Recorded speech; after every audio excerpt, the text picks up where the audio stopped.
له وروستۍ وینا ملاتړ او هرکلی کړی دی.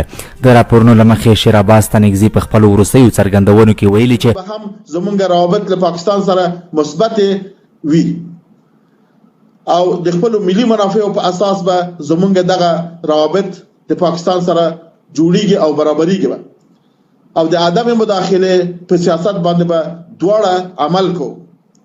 دوی په افغانستان کې د یوه پیاوړي او ټول شموله حکومت پر جوړولو کار کوي او په خبره یې ټولو اړخونو ته ډاډ ورکوي چې دا به په نړیواله او ملکي کچه د منلو وړ حکومت وي. هغه همدارز ویلي وو چې ټول افغانان کولی شي د قانوني اسنادو په لرلو سره له کابل هوایي ډګر تګ راتګ وکړي، خو یو ځل بیا یې پر افغانانو غږ کړی چې د خپل هیواد د آبادۍ لپاره همدلته پاتې شي. امریکا وایي له کابل هوایي ډګر یې د خپلو سرتیرو د ایستلو لړۍ هم پیل کړې ده. د امریکا د دفاع وزارت ویان جان کربي په یو خبري کنفرانس کې ویلي چې امریکا شاوخوا 5500 عسکر د تخلیې د ماموریت د مخته بیولو لپاره افغانستان ته لیږلي وو چې دمګړۍ له دې ډلې زر کسۍ بیرته وتلي دي. کربي وایي د تخلیې ماموریت ترڅنګ له کابل هوایي ډګر د امریکایي ځواکونو د ایستلو پروسه هم پیل شوې ده. روسیا وایي له امریکا پرمختللې وسلې طالبانو ته په میراث پاتې شوي دي. د روسیې د دفاع وزیر سرګي شویګو وایي طالبانو ته داسې وسلې په میراث پاتې دي چې هغه په نښه کولو کې دقیقې او پرمختللې ګڼل کیږي.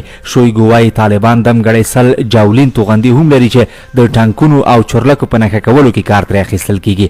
هغه زیاته کړې چې طالبان دمګړۍ تر اوکراین هم مجهز دي ځکه له دوی سره د جاولین توغندي شمیر شاوخوا 100 ته رسیږي. او په امریکا کې زرګونه کسان د راتلونکي طوفان له ویرې له خپلو مینو په تیښته دي. د راپورونو له مخې د امریکا حکومت د لویزیانا ایالت وګړو ته خبرداری ورکړی چې د پیښودونکي طوفان له امله باید خپلې مینې پرېږدي او امنو ځایونو ته دې ځانونه ورسوي. سرچینه کاږي چې دمګړۍ لسګونه زره کسان له ایالت د تیښتې هڅه کوي او په دې لټه کې دي چې ځان وژغوري. قدرمن اوریدونکو دا د دې ساعت لنډ خبرونه تر بل خبري ساعت پورې موږ ته اجازه راکړئ. الله مو مل.